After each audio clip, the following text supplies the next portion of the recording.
Hi, this is Declan Shalvey, former artist of Moon Knight, and you're listening to Into the Night, the Moon Knight podcast.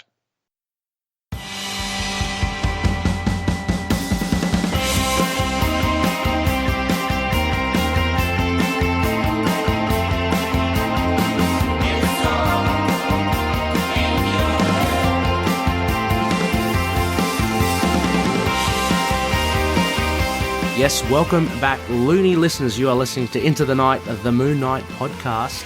This is episode 213, and you are with your High Priest of Khonshus, Ray. Welcome back. And today, whatever, we've got a very interesting episode for you. It should be a lot of fun to uncover.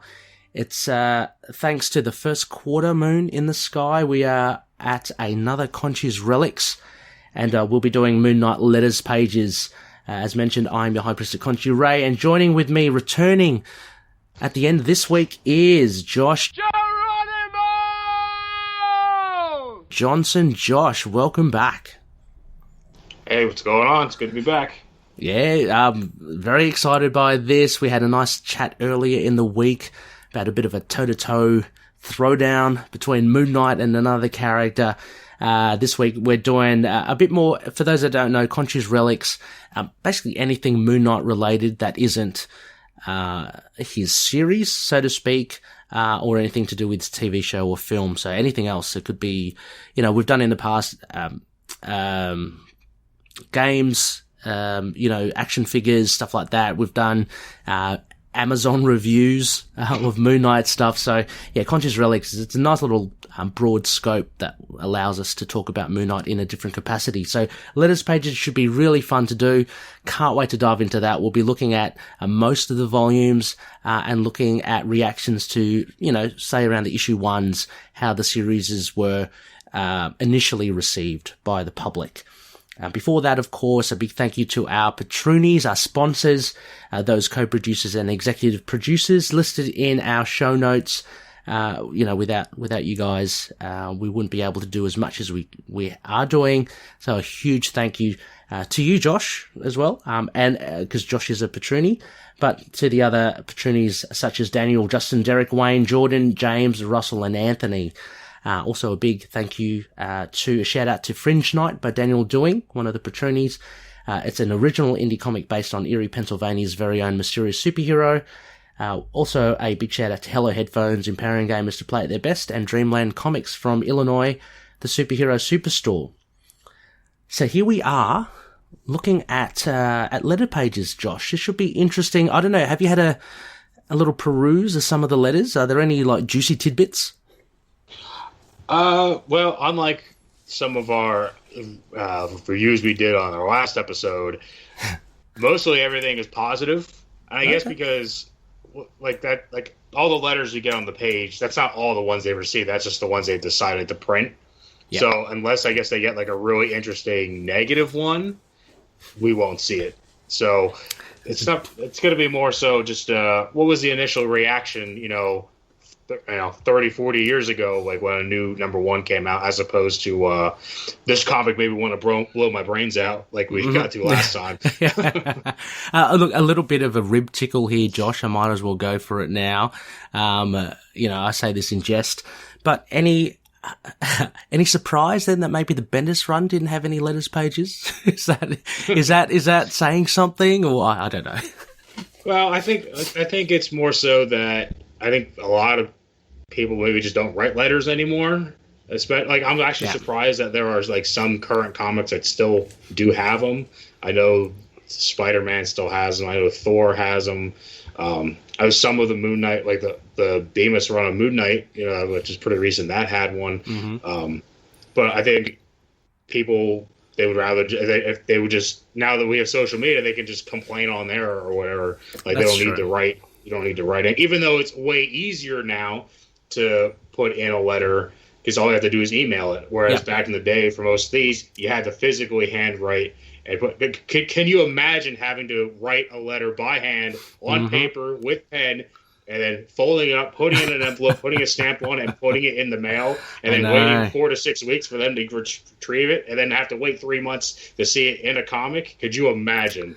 That would blow your mind, wouldn't it? And that would kind of like almost as well, like, you know, when the issue has come and gone and maybe like a couple of months later or wherever it pops up, it's like not relevant anymore, you know, that sort of stuff. But yeah, it is easier these days. And look, I might take this opportunity as well, just straight off the leaf of my co-host Seren from To Know Her Is to Fear Her, the Spider-Woman podcast that we do. Now, Looney listeners, I'd like to put it out to you with this upcoming series by Jed MacKay and Alessandro Cappuccio. I'd love it if we can write in to Marvel about it, because as Seren always tells me, the more you write in and let them know that you love the series, you love the character, it does have an effect on the editors and stuff, and it does potentially influence them to say, look, let's extend this run, or let's keep this character, give this character another series. So if you want to see more Moon Knight in comics, I think the easiest way, and as you say, Josh, it's very easy to send an email these days, write in, you know, you can see your name, it's associated with the comic, you know, it's a lot of fun. That was always the buzz. I find as well, the letters pages, you can see, oh, they printed my letter, you know, so there's something in it for you there. But yeah, why don't we, let's try to write some letters into this, whether it be good or bad. It'd be great if the Moon Knight series coming up has a lot of feedback. I think that would be great. Have you ever read a letter to Marvel? Yeah, I have. I think the very first one I did was to the Amazing Spider-Man. That didn't get printed, but I wrote one to. I think I've written a couple to Moon Knight. I don't think, maybe one. I can't remember if it's been printed. The latest one I've written to the Spider-Woman, the current Spider-Woman run, and that's been printed. So, yeah, that's a bit of fun. It's good. Yeah, I wrote one in for the Thor, the last Jason Aaron run of Thor, and I wrote one in there, and that one got printed. So I'm like, nice. Awesome. Yeah, that's awesome. I mean, because like you think about it, there are a lot of fans there, but also as well, you could hedge your bets and say, you know, I mean, that's pretty impressive, I think, Josh, because you'd think the Thor fan base is pretty big. You know, I'm kind of, and I don't want to say this in any bad way, but I might be picking low-hanging fruit here with Spider-Woman, because more chance of getting printed. You know what I mean? I don't know if there are many letters being printed to her, and then I think Moon Knight might be in a similar boat. The TV show might increase his popularity, but yeah, I think Anyway, get them in there, loonies. Come the end of July when it kicks off. Love to see your name in there. Maybe sign it off as from the ITK. I don't know. No, just sign your name. It should be good. Anyway, Josh, let's get this underway. Hey, this should be interesting. We're going to start chronologically, yeah? Yeah, we should. Start from where we started and work our way to modern. And I did try to look up, just out of curiosity, if there was any letters from, well, let's say like Werewolf by Night 35 or 36 regarding the first, like the first appearance of Moon Knight. But it's very hard to it's hard to find like letters pages on, online. There's a few, especially those older ones. Well, they just scan the comic, don't they? They sometimes just forget about the extra stuff. Yeah. So, unfortunately, couldn't find any reaction to that. Which I wonder, I'm sure there's a lot of logistics why they couldn't, but I think it would actually be pretty cool if they would put out like a book containing all the letters pages. That would be awesome. Like various okay, well here's the letters pages for the first 20 years of Amazing Spider-Man. Yeah. I don't know if I mean, I guess if they sell it in the actual comic, it shouldn't in terms of well, do each of the people have to sign something to allow it? But I guess if they printed it into the comic initially, I guess it wouldn't really make a difference. Yeah, that's a good point. I never really realized. I think once they printed it in the comics, I'm sure it's fair game to be reprinted, right? Because I know, again, sorry, just a slight aside. I know Seren, again, my co-host from the Spider-Woman podcast, she, I think, tweeted directly to Jason Aaron or something. And then they were doing an interview with Jason Aaron, but Seren had to sign off on this thing that they could use her tweet on the show. Yeah, so, yeah, interesting. Weird, but Yeah. I think it would just be cool just to have all that, like all the years of feedback, like just right there. But I guess it would also be confusing where it's like, oh yeah, I really liked issue 117. It's like, but if you don't know what happened in 117, you're gonna be fucking lost. So maybe it wouldn't be such a good idea. But I don't know. It's just one of those things in my brain. I'd like to take it one step further, Josh. Like a leaf out of your book as well. I want them to print out all the stuff from the cutting room floor, the letters that didn't make it. You know, the ones that they thought, we can't print this because they're obviously having to go. I want to see all the trolling. That'd be great. That'd be cool. That'd be great. Yeah. And it's fun. And then just one. Just like I said, every time I'm on, I bring this up. I'm reading through the nom right now. Yeah. Because it's covering the Vietnam War, and because there's a couple issues, which actually the first episode I was on with you, issue number 15. Yeah. If you remember the one where the guys on the field they receive a letter from the guy who went back home. Mm-hmm. The letters regarding that issue, were kind of insane. Oh, were they? But the writer, usually with the letters pages, the editor is usually in charge of them. Well, pretty much with the nom, Doug Murray, the writer, is kind of in charge of responding to them.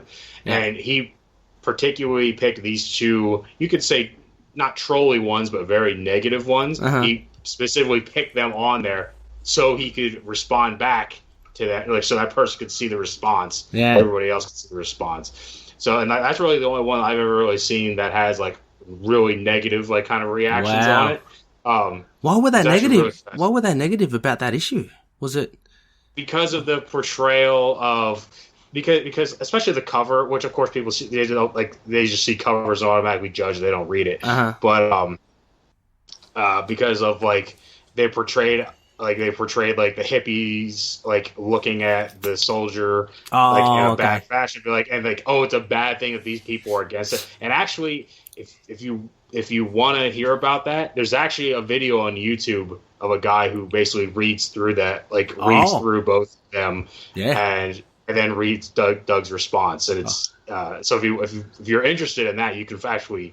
If you don't have the issue, you could still hear about it. Oh, yeah, that sounds juicy. You did it is pretty cheeky of that Doug guy because he knows that they can't respond. You know what I mean? Mm-hmm. He'll have the last say, which is always a fun thing. Anyway, plus he's calling them out in front of everybody else who's reading that book. Just giving them a spray. Yeah, so that's they pretty left themselves in that line of fire there. I just thinking. I'd just love to see an Incredible Hulk. What is it, 181? Someone just writing in, who is this Wolverine character? He's shit. Yeah. He'll never get anywhere. Yeah, right. Just to see those wrong kind of entries. Anyway, right. All right. Well, let's kick this off. Josh, you've got the Doug Mensch Sienkiewicz letters page. Yep. So, and like I was saying to you before, for this one, they just had, I guess they got so many letters in, they had to kind of condense it in. So it's not going to be full letters. It's just a paragraph. I guess they cut out what either the most, the parts they either gave pretty good praise or the things they thought were the most interesting. So there's a lot of feedback on here, but like I said, we'll only do maybe one or two from each page, just because we could spend a lot of time. Oh, yeah. Yeah. There'll be plenty. Yeah, there's plenty. I mean, it's good. Yeah. All right. So here's this first one I'm going to do, and you'll see why I chose to pick this one instead. So this one is this is from and I always love the names of letters pages too. I always find them humorous because they're always pretty clever. Yep. Metaphors or whatever, or not, I guess not metaphors, but wordplay. Play on words, yeah. Mm-hmm.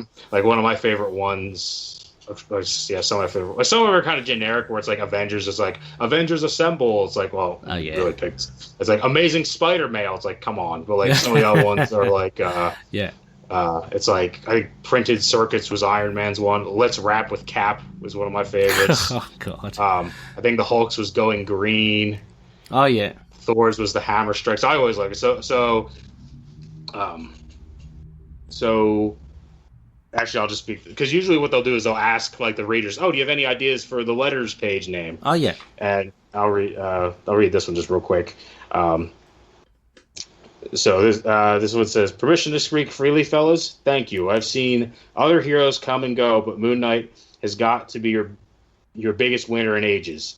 And I promise you'll be receiving a letter from me on each and every Moon Knight to be published. So prepare for monthly critiques. In the meantime, what do you think about the names Night Mail for the title of your letters page?" So with that, not what's in that letter, but that's so the title of the Moon Knight letters page is Night Mail. And they got it from this guy, Barry Feidman.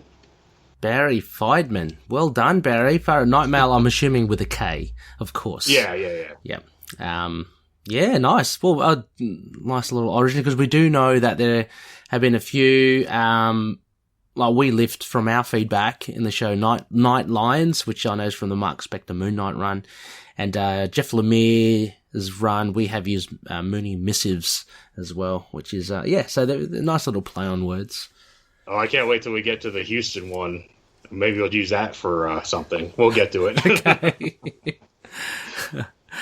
All right. So, so the first actual letter here, and again, this is, well, I'll read it, and then I guess you'll see why I chose to pick this one. Mm-hmm. All right, so this one goes, "I thoroughly enjoyed Moon Knight #1. Bravo. The concept of such a haunting, fear-inducing, yet powerful, heroic character is brilliant. His spectre-like quality, quadruple identity, and espionage-type flair forms a hero somewhat similar to DC's Caped Crusader, but noticeably more intriguing. I only hope the series maintains the novelty of these aspects. Thus far, the storyline is fabulous, and the art more than complements the plot.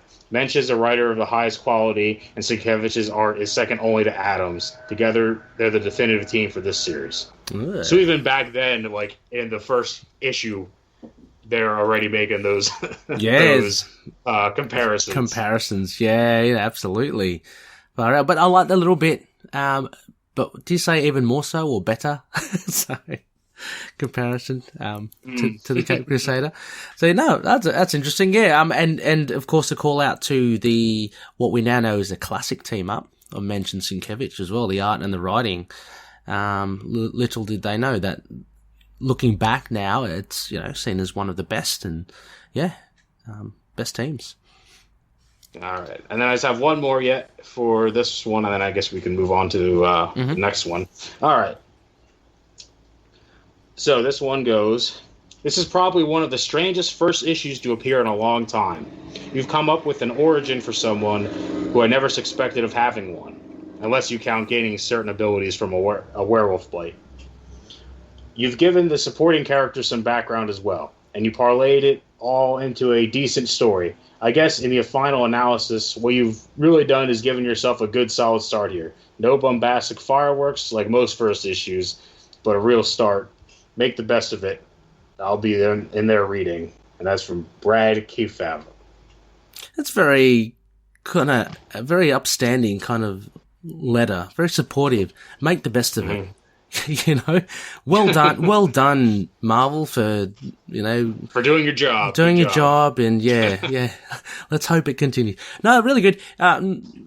Interesting, not as bombastic and stuff. I don't think it was bombastic as well, but it was certainly action-packed, and I think, a really great start to the series. But yeah, I can see what he means, especially for this type of character as well. You're not going to get him throwing the moon at someone or something like that. It's just a lot more down to earth.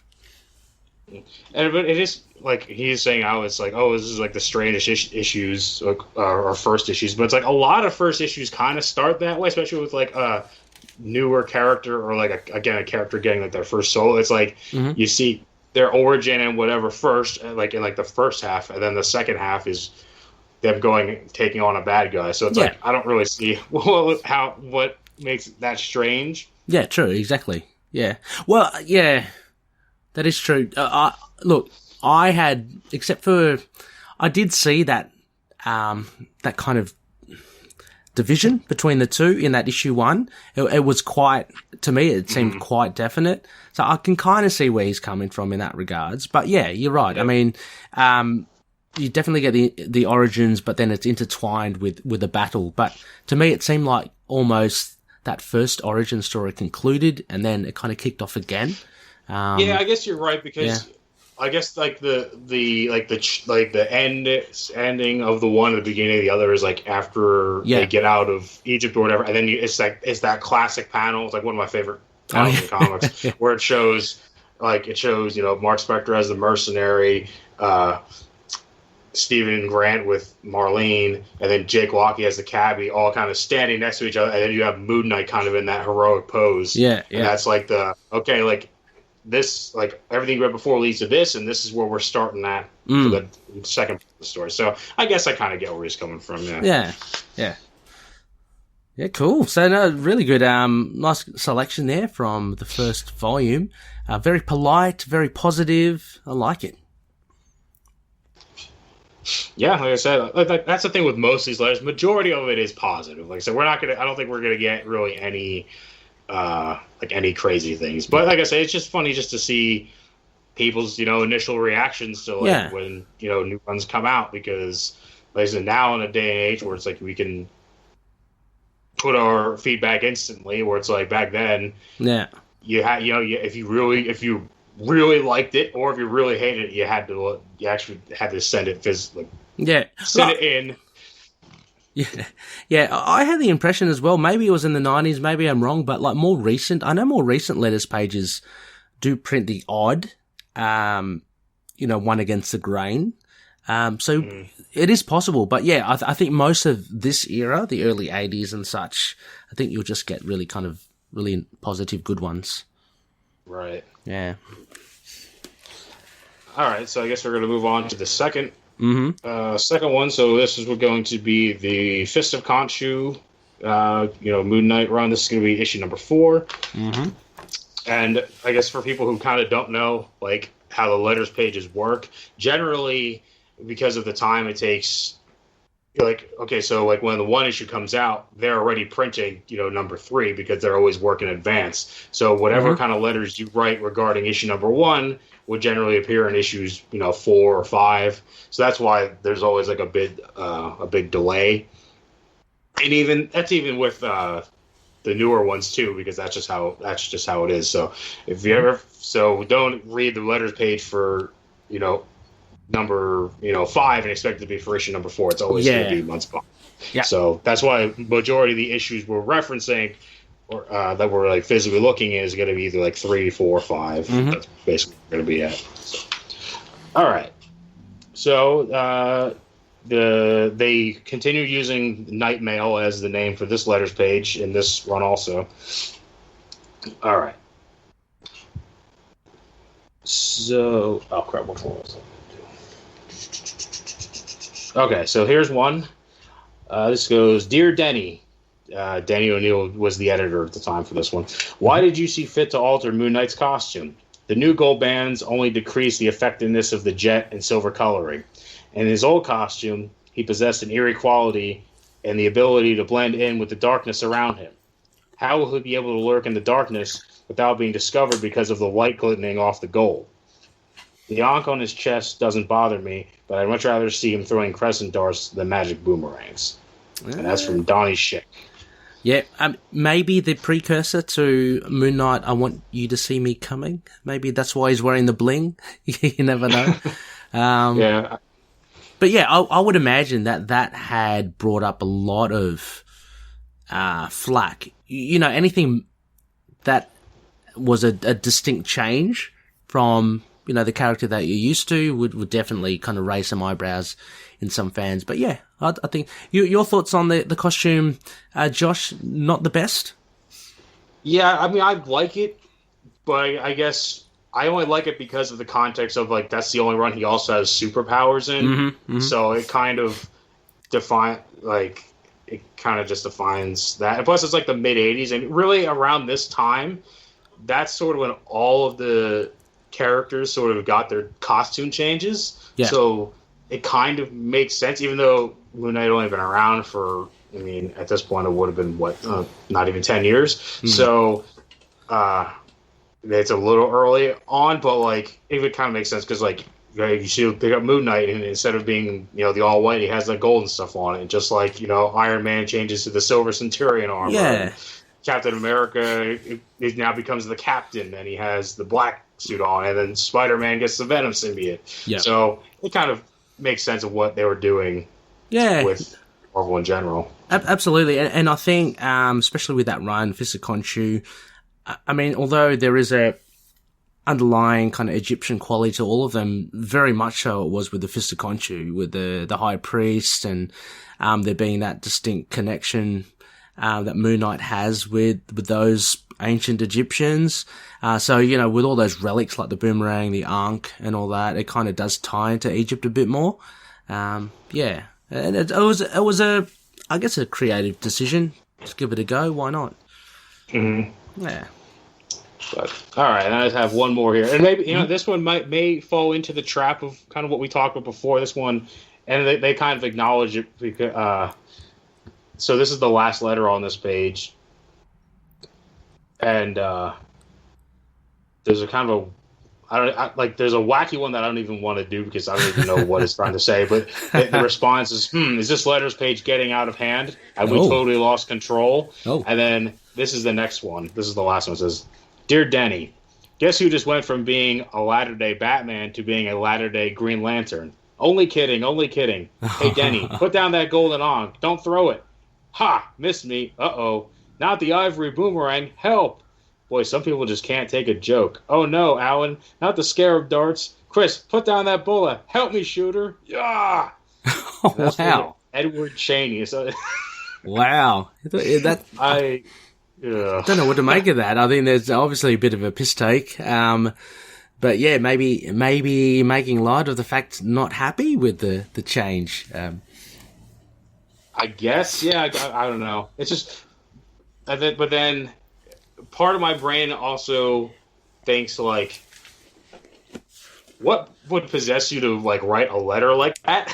I know, and post it and send it. It's yeah, like that's what I'm thinking. It's like it's weird because of all the trouble you have to go through. Like I'm going to write this thing where I make a joke, and then in my letter, the people who are responsible for making it get angry with me. Like it's really weird. And then their response to that is okay. In an effort to regain just a bit of control, we're forced to make this official challenge. Send us your Moon Knight jokes.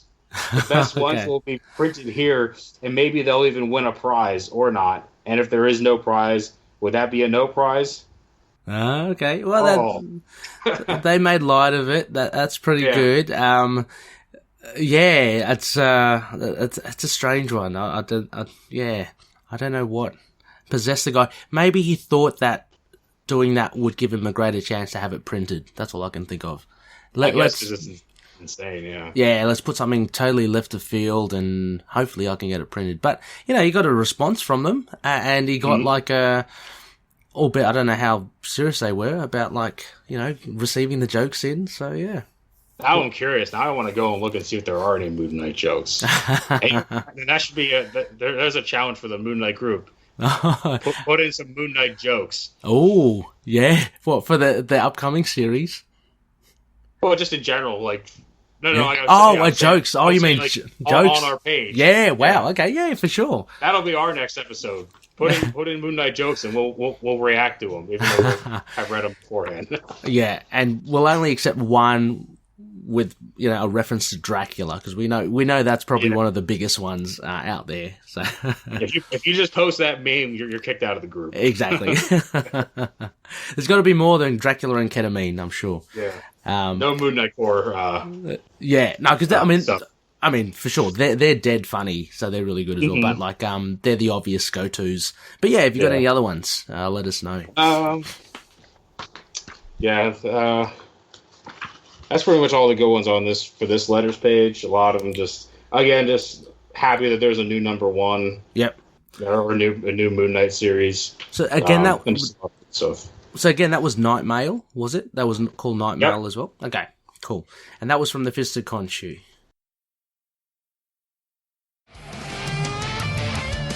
Hey everyone, this is Brian, the host of Inner Demons, the Ghost Rider podcast.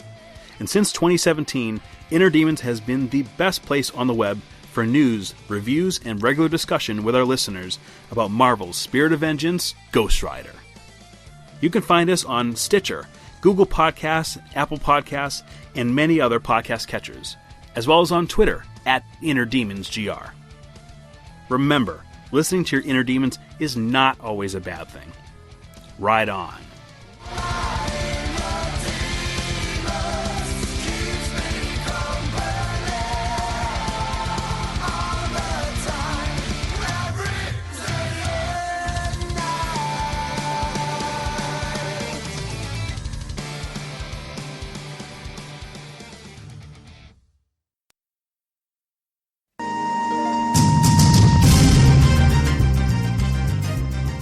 Lantern Corps, an interstellar law enforcement agency armed with rings that grant them a variety of extraordinary powers, all of which come from imagination and or emotions.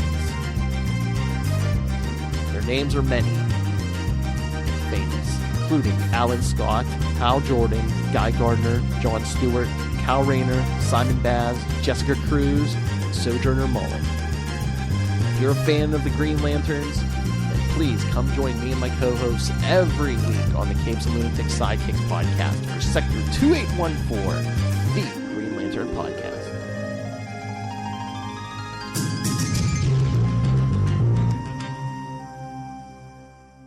Hey everyone, this is Phil and Lilith of the Capes and Lunatics podcast. You're listening to Into the Night, The Moon Knight podcast.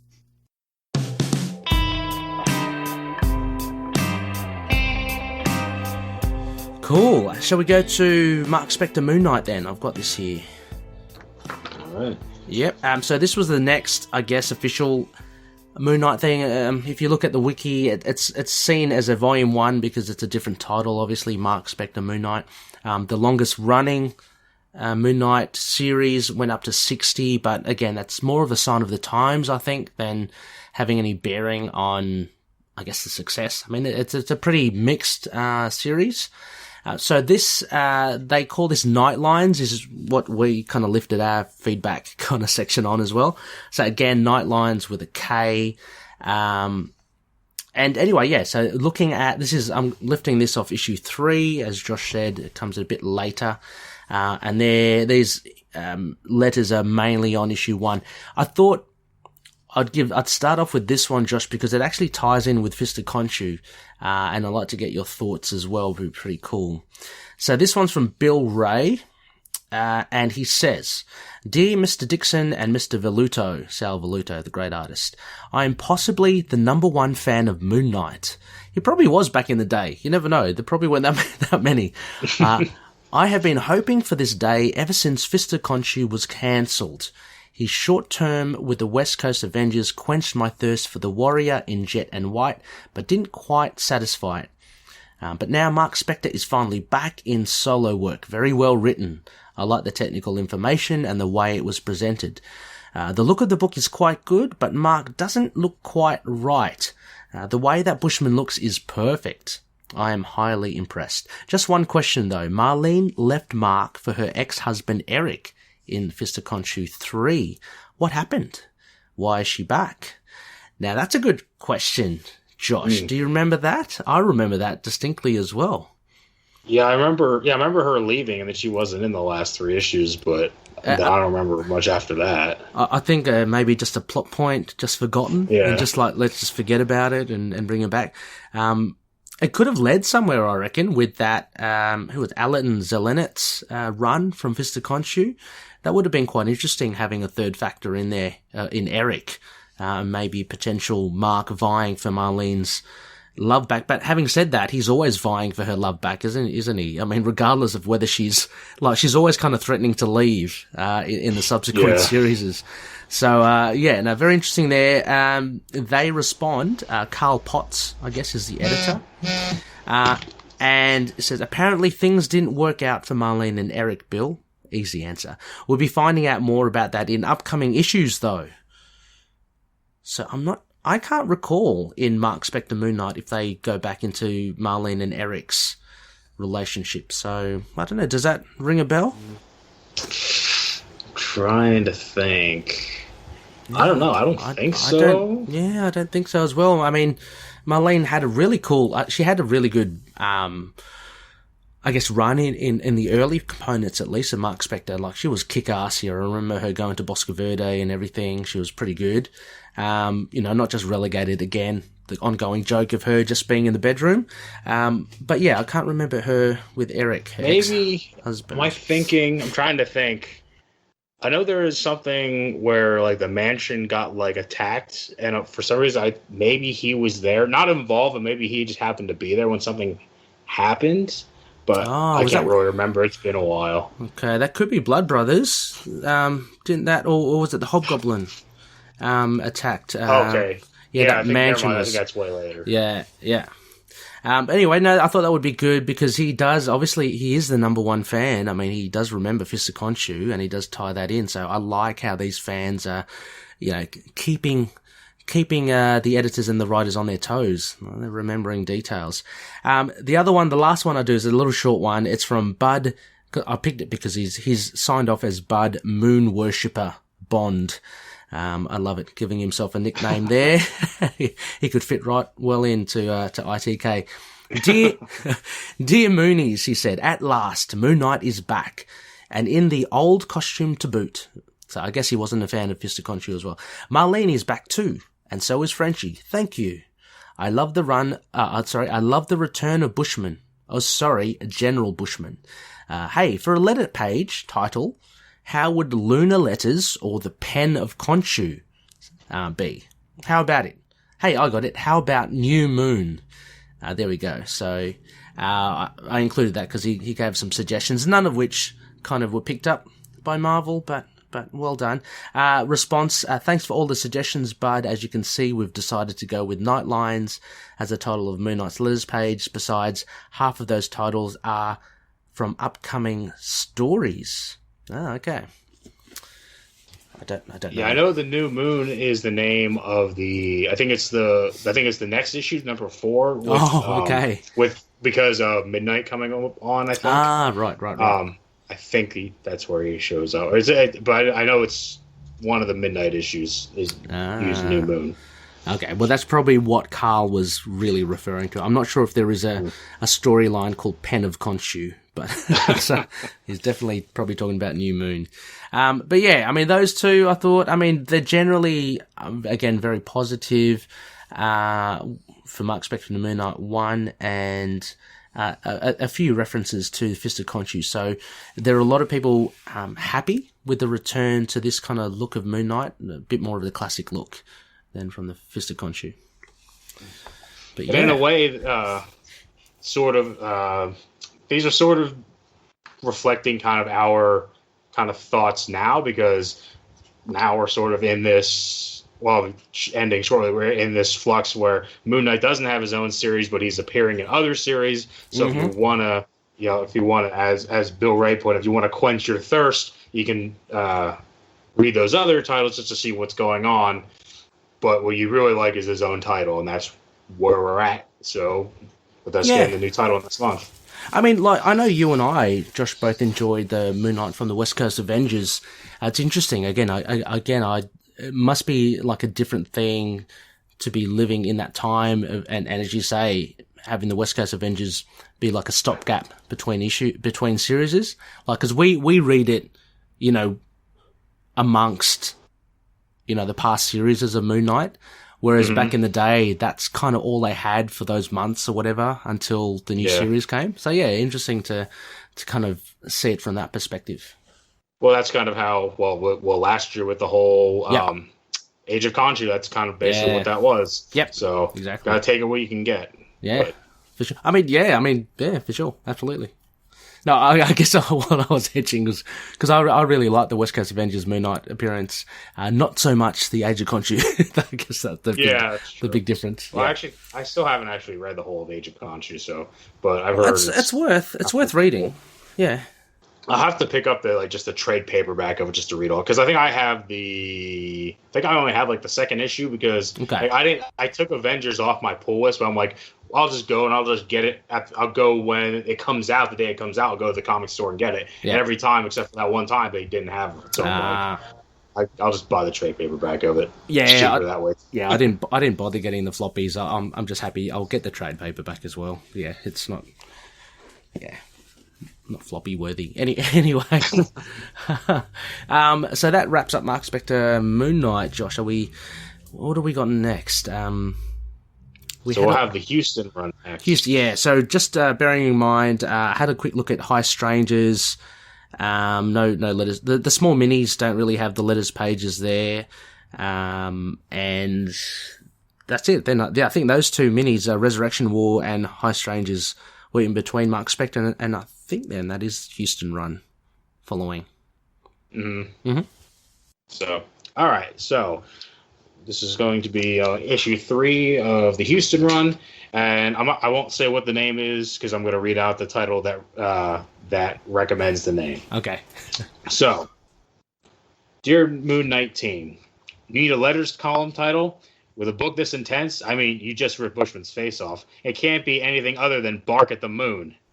Oh. Until Mark Spector eats Bushman's face Ozzy Osbourne style, make mine Moon Knight. Actually, if he eats Bushman's face, I'll buy 2. And that's from Ryan Pardo. That's awesome. Bark at the Moon. Yeah, that's just not one I would have thought of. No, not at all. Very inventive. But even, yeah, yeah, he says if he eats his face, jeez. Yeah. He went there. God. And actually that in a way that kind of that's good symbolism because the reason he says that is because I don't know, you know the story of Ozzy Osbourne eating the head off of a bat. Oh, okay, I got them mixed up. I thought it was Alice Cooper with the chicken head or something. Oh, right, yeah, okay. Jeez, that's terrible. Jeez. So that's good. I guess that's good symbolism regarding the other guy. So in a way, that works out pretty good. So the title of this letters page is called "Bark at the Moon." Wow. It's nothing I would have thought of, but no, that's good. That's good. Yeah, nice. All right. Okay, so I got a couple here. All right, so this one says, "My God, can it be any better than this? That was easily the most gruesome, vile, disturbing fight I have seen this year, and I loved every panel of it. A lot of my friends wonder why I'm so fond of a C-list superhero. Well, after letting them read this issue and the first one, all they have been saying to me is, holy shit. Well done issue to all involved, and I will continue to spread the love. By the way, the letters page should be called the Lunar Times or the Full Moon. Make mine Moon Knight." And that's for Ibn Abdullah. Nice one. It's very interesting, Josh, to hear feedback basically, again, from the time that this has come out, because while you were reading that, all I'm thinking of was those Amazon reviews that we did previously, and I think we did a couple on Houston, and wasn't there one where some guy was like saying he was thinking about giving it all away, like that's what it was, yeah, and like blowing his brains out and stuff. It's like, really, like just over this issue. But having you read that letter now, like this is the real raw reaction to it as it came out. Yeah, and as I'm reading through, like a lot of them were kind of in response to that kind of brutalness of that one. So this is another one that I got here. It says, "After reading the first issue of Moon Knight, I was not sure if I would stick with the title. I'm happy to report that after seeing him tear Bushman's face off, I'm adding it to my pull list." Good work, guys. That's for Anthony Burgance. And it seems that that kind of trait of Houston's, Ryan, still runs strong to this day. A lot of people love the Houston run. I love it as well, but the takeaway, it's so strong that, when we're talking about the TV show, people are going, oh, we need the R rating. If Moon Knight doesn't rip the face off someone, I'm not watching the show. You know, it's become so influential. Yeah. And I did actually a while ago put up, because I had this kind of exchange with someone on Instagram, and I agree with him to the extent. He was saying basically how everything pre-Houston was rubbish, and the Moon Knight run is the best. And so I'll put something up on the ITK community saying, like, you know, is this a fair comment? Is it the definitive modern run? And a lot of people agreed that, like, as modern runs go, it probably is quite definitive. I don't know. What are your thoughts there, Josh? I mean, in a way, I won't go and say that everything prior was garbage, or not garbage, but like, like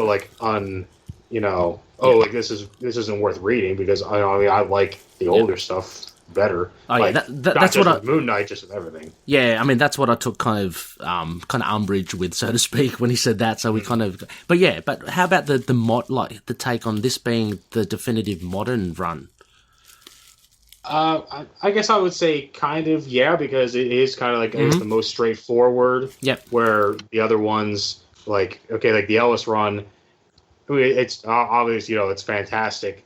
And not just the other two volumes too in that whole run are good, but they're very like I said, they're mostly just like one-off little things. So it's just like, it's not like a story; it's just like a series of little adventures. Yeah. So I could see why people are like, oh, this isn't the definitive. This is just him doing some cool stuff. Yeah. And then like with the Lemire one, it's cool, but I think it's too wacky for some people. I think kind of just by default, I guess the bottom is kind of put out to be the kind of definitive modern, because it's straightforward. It tells a story over multiple issues, multiple volumes, as opposed to some of the other things. Like I said, it's not too wacky, and I think there's no question that that's like the most like graphic and violent run of all of them. It's really interesting as well. I mean, because it seems to be a very successful technique. I'm drawing comparisons between that and, say, Frank Miller's run. What is it, Dark Knight Returns or whatever? I haven't read it all, but that actually changed the perception of Batman moving forward on. He's always seen as like this really dark and grim and gritty. You can kind of see that with Moon Knight and the Houston run. That's true. He's not now. He's expected to be this kind of violent, graphic kind of thing, where he wasn't necessarily so in the prior runs. I mean, you only have to look at Mark Spector Moon Knight, of course, the classic run, Volume 1, Fist of Khonshu, nothing like that. But it really has defined him. So yeah, there is some definite credence in it being the definitive modern take on Moon Knight. All right, let's see if there's any other ones that are kind of worth. There's a couple longer ones. I guess I don't really have any other ones to bring up. Okay. For this one, like I said, a lot of it's kind of just the same, kind of what we were just talking about. Sure. Yeah. Very happy to, it's a very accessible, that sort of thing. Yeah. Yeah, for sure. So moving on from that, is the Bendis runs next, right? I think it is 2008, 2009. So funnily enough, I checked through them. No letters pages there. Make of that what you will. And like, having said that as well, look, I don't mind the Bendis run. I'm just joshing. Okay, it's a bit of a rib tickle. So nothing there. And then we go on to Vengeance of the Moon Knight. Which unfortunately I don't have the floppies of. I'm sure there are loonies out there that do. Josh, you don't know as well, right? No, I don't have them. Yeah, so I can't tell if there are letters pages there. Would have been interesting to know because, again, a bit of a departure. Look, if you're looking at that Houston run, the Bendis run, and the Vengeance of the Moon Knight, very different Moon Knights, in some capacity. So it would have been interesting if there are letters pages. None there, though. And then we get to what's after Vengeance of the Moon Knight? The Ellis run. Ellis, Wood and Bun Run.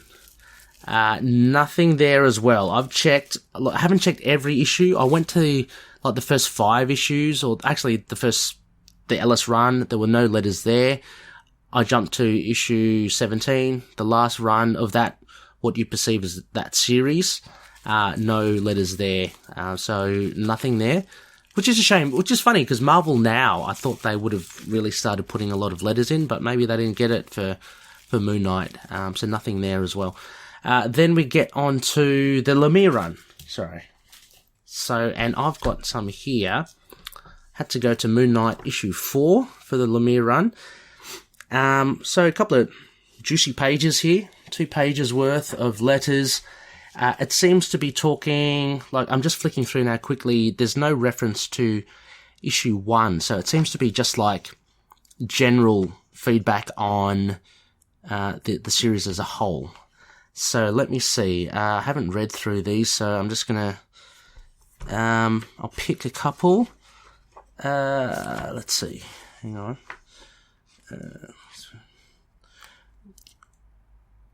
Okay, here's one. This is from Herbert L. Hatter, the 4th. Wow. This is the 4th Herbert. And he writes, amazing. This is the Lemire run. I know most people that write these letters claim they are the biggest fan of a certain superhero, but boy, oh boy, let me tell you, I feel like the direction Moon Knight is going is forming a greater understanding of his condition and who Moon Knight truly is. I've waited eagerly for these issues to become available and couldn't be any more pleased. I love to have issues every week. Keep up the great work. The themes are excellent for sure. The story is fitting as it feels like Mark is learning about Moon Knight along with us. It is an exciting ride and I wish the best of luck in the future if you continue your efforts on Moon Knight. P.S. Please stay and keep doing Moon Knight as a team. This is what he truly needed. So yeah, again, just a very positive email. So nothing too much there. I thought he was about to say, you know, people write in to say they're the biggest fans. I am the biggest fan. Oh. That didn't happen. So a lot of these, I see a lot of exclamation marks. I see a lot of adjectives as unbelievable, fantastic. Okay, look, I'll just, one more other one. I'll pick, okay, alright, I'll pick the last one. This is just from David. Dear Moon Knight team, I just wanted to say I love the direction this is going in, and I'm an especially big fan of the return of the Mr. Knight persona from the last Moon Knight series. This oft-overlooked Marvel hero has some phenomenal stories. It's great to see him getting another run with such a great creative team telling such a compelling story. Though what's with Moon Knight punching above his weight class so often? First Nefaria, now Seth. How about making some new villains for a real Moon Knight's Rogues gallery? Stained Glass Scarlet and Midnight can only be stretched so far. All the best, David. Interesting. Interesting there, Josh. I like that he punches above his weight. And number 2, surely there are way more than Stained Glass, Scarlet, and Midnight. We've got Morpheus, Black Spectre, Bushman. You know, these are the typical rogues. Now, we do have with the Bemis run, Sun King, The Truth, Uncle Ernst, stuff like that. So the rogues gallery is growing. Yeah. I think only because you know, Moon Knight only has like 200 some issues. I guess because like some of them, while he just have a rogues gallery, a lot of them he only fights like once or twice maybe, and then never doesn't see him again. I think maybe that's part of the problem where either to make him bigger, he needs to either fight him more often, but at the same time, you do also want. He did say he should create new villains, and I guess you can like especially with that whole. With the Lemire run, there wasn't really any villains besides like just Khonshu himself. Yeah. So, yeah. What are your thoughts on him fighting way above his weight division? In a way, I kind of like it because it just shows that he doesn't really give a shit. Like, yeah, so that's my main take on whoever. Yeah, exactly. I think he just doesn't give a shit at all, which is so funny. Could be his undoing. But I like it. You know, we've seen more recently Kang, he fights Kang at the time kind of guy. And who else? Like, well, you know, I was about to say he fights Set again, but in Serpent War, but he's had help there from Khonshu as well. But yeah. So that's, I don't know, a couple there. I mean, they're impressively positive. So nothing too hilarious or amusing to read there. Just all round, the Lemire run has been seen as quite good. Interestingly enough, though, I have come across a couple of comments. I can't remember where, but people saying, you know, Lemire, I think just on social media, saying that Lemire run isn't their favourite. It's not the best. But again, you know, tastes are subjective. Yeah, well, I know we had a mixed thoughts one on when we did the last episode. Yeah. There was one where like, there's a lot of cliche. Well, yeah. I think that was more of an not an insane one, but like kind of complaining about nothing. Yeah, and they're like, remember, like, oh yeah, these lines were cliche. Oh, okay. Like, yeah. Oh, you mean like the stuff that people have been saying in comics for 40 years? Yeah, that's cliche. All right. I was really nitpicking. Yeah, I'd like to share with you. I think I probably said it before. There's a really nice Dutch expression. So what English speakers we call like splitting hairs, which is a very kind of common saying. The Dutch call it "aanfucking," which I find hilarious, which kind of gives the same thing. So there's a lot of fucking with some of the nitpicks. Yeah. Anyway. So. Yeah, right. I think we got time. We got time. Yeah. Let's do the Bemis one. All right. So this brings. Yeah. So. Sorry. Good. I'll just say it just brings us up to speed with the most recent run. Yeah. Mm-hmm. And that's why I said I didn't know if he wanted to do this because, well, obviously, you know, these issues have come out since you guys have started doing this podcast. So, but figure why not? Yeah, I mean, like we've never really delved into. I mean, we give our own kind of thoughts and discussions of the issues, and they're great and stuff. But it is always good to see what Marvel will print, you know, and what other people who aren't, you know, within the ITK community think. So, yeah. And the funny thing I am seeing about this, like, I'm curious now to know how many of the people who've written letters into here are also members of the group. If any are, or if any aren't. Like, interesting. I'm just curious about. And well, actually, there's one here. Yep. That I'm curious about because there's not a last name. Okay. But just by reading it, it's sort of, kind of, makes me curious if it's who I think it is or not. Like someone who's involved. So I'll read that one out just to see. Sounds good. All right. This goes, hello, Mr. Bemis and Mr. Burroughs. Thank you. If your first issue is any indication that this is the Moon Knight I've been waiting for a long time, maybe since the days of Doug Mensch. While I have certainly enjoyed the quality of writers and artists on the various Moon Knight versions during the last few years, I really was hoping to get back to Moon Knight as the Avenger of the Night, and not so much the psychological troubled individual of the Night. Although Moon Knight is off stage for this first issue, from what it is said from the short bio at the rear of the book, it seems that he has reconciled his personalities to the point that he will be able to function. The multiple personalities always made sense for him since Egypt has at least 7 moon gods, of which Khonshu is not even the most dominant. I figured as soon as various aspects of the moon god could learn to work together, then Moon Knight could return to the fight. Anyhow, I was 22 when Moon Knight first came along, and I'm still reading him. So that should still tell you something. The artwork is beautiful, and the story is perfect. I feel like under your guidance, the moon will rise. By the way, if you don't have a name for the letter column, how about moonwriting? Keep it rising. Phil. Yeah. But now that I see, I missed the part where it says, well, I was 22. I was like, is that Phil Parrish? But now I'm like, oh, no, maybe not. Too old. Yeah, that would be too old. Yeah. But with the way he was kind of writing, I was like, it kind of sounds like how he would talk. So yeah. I was trying to kind of glean from like what you're saying, the style of writing as well. I couldn't really couldn't really pick it, and that 22 years kind of threw me off. But yeah, nice idea, Josh. Looney listeners, if you are listening, and if you are one of these, like, I don't know, Josh, if there's that one, Phil, if you are the Phil, or if you're possibly the other one, if Josh, that's one of them, yeah, let us know. It'd be very interesting. But, wow, very, very invested in this Bemis run. And let's not forget as well, like, regardless if you like or hate the Bemis run, I think generally that 188 issue, the first one, was pretty strong. I mean, it kicked off in a really good way, I thought. I mean, you didn't see any Moon Knight, but it was very kind of Egyptian-oriented. And as Phil said as well, having that whole 14 issues from Jeff Lemire of the psychological kind of thing, it was time for a change. And it's like, surely they're not going to do that again because Lemire did it so well. I think it was a welcome change.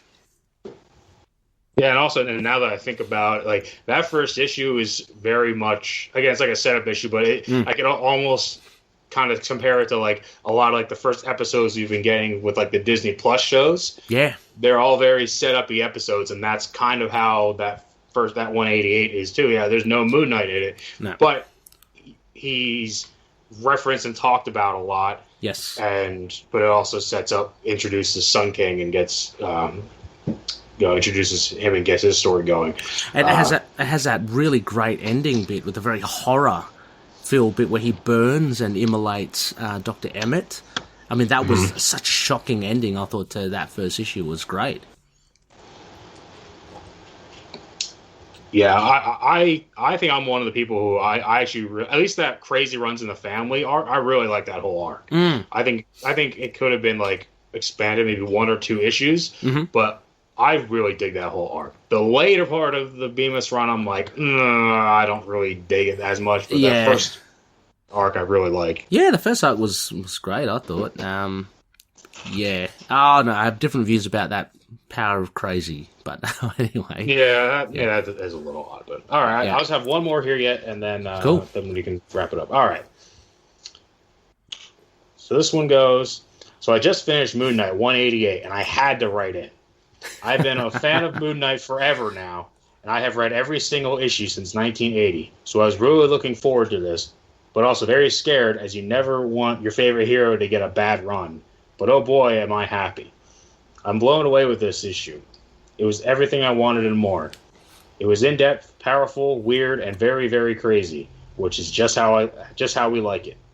What a great introduction to Patient 86. Am I allowed to start calling him the Sun King yet? Or I have to wait a little longer. That's right. Jason and Matt did amazing together. The drawings and the color really pops, especially the dark red blood. That scene of Patient 86 in his room with blood everywhere literally made me scream with horror and excitement.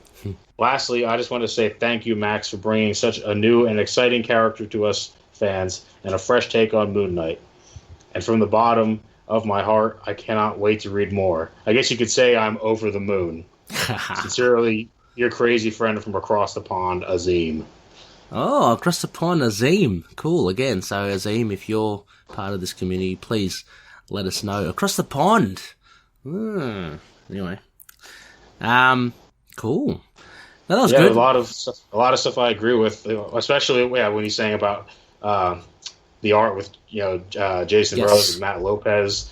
Yep. Really good, and the color, especially the color really makes Burroughs' art really pop out. Yeah, and his his experience with like horror and stuff, because kind of just really graphic, just graphic stuff. Because his Crossed run was very much lauded with like graphic body violence and stuff. I think he brought that kind of feel to the Sun King, especially in that first issue at least. So yeah, totally agree. But yeah, it seemed those two letters, Josh, mightily impressed with the start of the Bemis run. And I'd agree with you as well, as I mentioned. Yeah, it started off really well. Towards the end, I kind of got a little lost. But some of the art was great from Paul Davidson, that English artist, towards the end. But yeah. So there you go. Looney listeners, that's just like a broad, I guess, sweep through some of the letters pages. And again, as we mentioned, just kind of zoning in on initial reactions to new series is very interesting, very positive as well. But showing very passionate fans about Moon Knight. So, as mentioned, it'll be interesting to see letters, and the name of the letters page in the upcoming Moon Knight thing, because I think that Lemire run was the Mooney Missives, as I mentioned, so they might change it again. But yeah, as I mentioned, Loonies, get your letters in as well. It's the only way to let Marvel know that you love this character and potentially we want to see more of him in a series. I'm sure the TV show will help no end as well for the character, but still, it doesn't mean that you can't drop your thoughts into the comic book. So yeah. We should all you should all write in and all recommend calling the letters page Into the Night.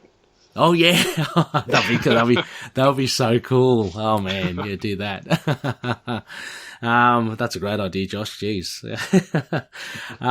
But yeah, so yeah, I mean, I don't know, Looney's write us in as well. I mean, let us know what you think of this. I thought it was a very interesting KHONSHU'S Relics. It's such a cool idea to kind of think outside the square of how we kind of present Moon Knight. And of course, we've done comic book reviews. We've done animated TV shows, action figures and stuff. I love these out of the box ideas, Josh, about looking at letters pages, looking at reviews. It's a really good insight into how Moon Knight is perceived rather than just how he's portrayed, in medium. So yeah, very interesting. Let us know what you think, Loonies. If you do come across any funny or, amusing letters, if in some of the issues that you have, let us know, post them up. That'd be great to hear. But Josh, a huge thanks. This has been great. Yeah. Yeah. Thanks for asking me to come back on. Yeah, no, for sure. Welcome anytime, of course, as well. And again, for any Loonies that want to maybe pick your brain about any more of this stuff, where can they contact you? Oh, you can just, like I said, I'm in the Facebook group, so you can just look for me on there. That's really the only kind of social media I use anymore. Okay. Yeah, excellent. Well, catch Josh there. Drop him a line. Really good. I'm seeing Loonies post stuff up there a lot. It's great. We've passed the 1,500 mark, which I'm very happy. Thank you so much, Loonies. It's great to have this community of Moon Knight fans, and it's only going to get bigger once the TV show, and hopefully once the comic book series kicks off late in July. Next phase, we've got another couple of episodes for the beginning and the end of the week. So it will be a full moon. Ooh, big week for all you moon lovers. A full moon out there, and that's going to mean a Moon and Stars segment. So we're looking at Moon Knight on film, which is going to be interesting again. Returning is one of the original High Priests of Khonshu, Rebecca. She'll be joining me. I'm not too sure yet what Moon Knight on film related stuff we'll talk about, but Rebecca and I always have a good time chatting away, similar with the Idle Chat as well. We'll come up with a topic there. Just keep your eyes peeled in our social media platforms. As mentioned at the top of the show as well, a big thank you to our sponsors. So if you check out patreon.com/ITK Moon Knight, you too can see the incentives to become a Patreon member or a patroony. Highly thank everyone there. So go please check it out. Be like Josh, one of the patroonies as well. And, happy to any and all of the patroonies love to have on the show as well. So, if you want to have a chat, talk about Moon Knight, think of becoming a patroonie. As mentioned, sponsored by Hello Headphones. If you use the code ITK Moon Knight, you'll get 10% off their online store. With Dreamland Comics, if you use the code MOON, you'll get 20% off their online store. So all those back issues. We're affiliate members with Entertainment Earth. If you use the link to purchase any of the action figures, you can help prop up the show as well. Just a little bit goes our way. And finally, we are part of the Collective, so a band of podcasters, all to do with character-based, Marvel, DC. I wish there were more on Valiant Comics. That would be cool. But even pop culture stuff. There's actually probably a couple of shows added onto the Collective coming soon. Very exciting. I had I'm going to drop it now as well, shout out now. I had a guest spot on Ghost Spider Groupies, all to do with Spider-Gwen. That was a lot of fun. We did a little bit of a guest spot from our Spider-Woman podcast over there. They might be joining us, but the likes of Last Sons of Krypton, Superman podcast, or Sons of the Dragon and Immortal Iron Fist podcast. There's some characters there. Swamp Thing, Man-Thing, Venom, Ghost Rider. They're all part of it. Go check it out. Finally, you can contact us on email, itkmoonnight@gmail.com. Also on Facebook, Twitter, Instagram, YouTube, Discord, Get Vocal. And if you'd like to give us a review on Podchaser or Apple Podcasts, that would be great. It helps us get out there more and reach other potential loonies. So a big thank you then. Once again, Josh, a huge thank you. We've had a nice time gas bagging for both episodes this week. It's been a real hoot. Definitely have you on anytime you're available. I know you do these early mornings, so really appreciate it. Oh, it's all good. I'm always up early anyways. That's awesome. That's awesome. So yeah, a big thank you. And as always, loonies, may Khonshu watch over the denizens of the night. Catch you later. See you guys.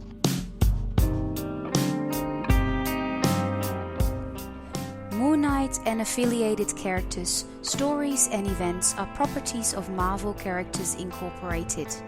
Materials used and discussed within the podcast are intended for critique and review purposes only under the fair dealing concept of the current Copyright Act. The views, information or opinions expressed during the podcast are solely those of the individuals involved and do not necessarily represent those of the copyright owners.